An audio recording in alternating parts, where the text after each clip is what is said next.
Speaking of the maritime industry, people may think that it is male-dominating, yet a girl in Hong Kong has joined the industry and become a seafarer for more than 10 years. She was a qualified chief engineer of seagoing vessels responsible for the maintenance of machinery on board and fuel supply of the ship. Her rank is second only to the captain.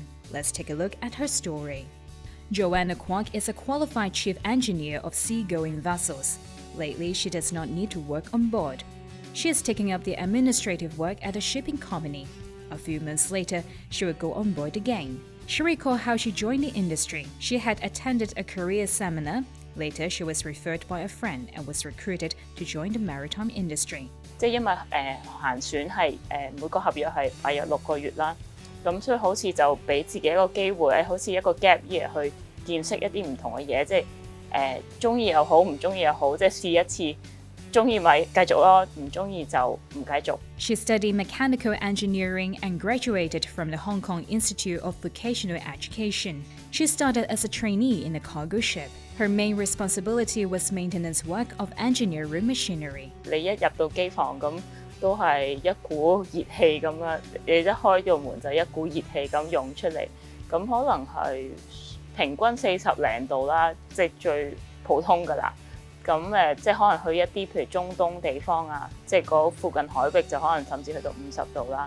即係正常你企喺嗰個空間，咁但係當然你喺一啲機器旁邊，嗰啲機器本身又熱啲嘅，咁可能就個溫度再高啲啦。Having joined the maritime industry for over 11 years, Joanna obtained the Certificate of Competency, Marine Engineer Officer, and was qualified as a Chief Engineer of Seagoing Vessels in 2019. To be qualified, in addition to studying, she also had to gain sea time experience. She advised young people who wish to join the industry have to get prepared that life on board is different from normal life on the ground. 我由細到大都唔係好中意坐定定去做一啲嘢，即係從來都唔係好諗過自己要坐喺個 office 返工嗰啲。咁所以個樂趣其實就係可以周圍行嚟行去，喺個機房度行嚟行去咁去。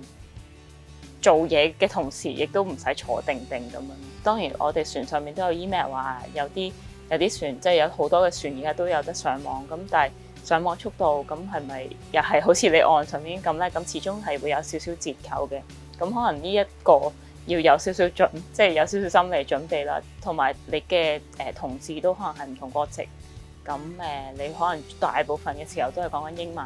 咁如果你英文好差，亦都唔使好擔心，因為可能你喺船度就會練習到一個好好嘅溝通咁。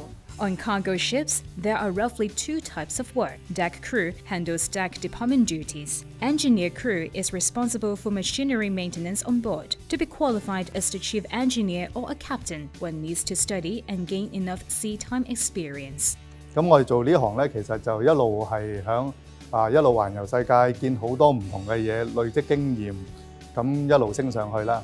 咁另外一方面咧，就係當佢攞到船長牌或者大車牌之後咧，翻到嚟岸上面揾嘢做咧，其實佢一揾第一份工就已經係經理級嘅工嚟㗎啦。He said 90% of the seafarers are male. Female seafarers are a minority in the maritime industry. Women taking on the command role on board will face certain challenges.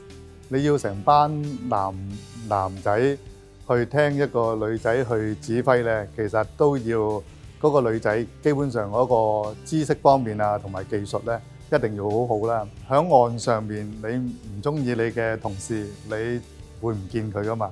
但係喺船上面，你中意好唔中意好，你都會同嗰啲人一齊相處啊。咁所以喺船上面其實係一個好好去 train 一個人。做經理也好，做人也好，年輕人如果佢真係有興趣去做一啲戶外，又唔想成日做文職嘅工作咧，其實呢個都係一個好好嘅專業嚟㗎咯。Captain Law advised young people who are interested in joining the industry need to learn about the career prospects of maritime professionals and to consider whether the job nature suits their interests.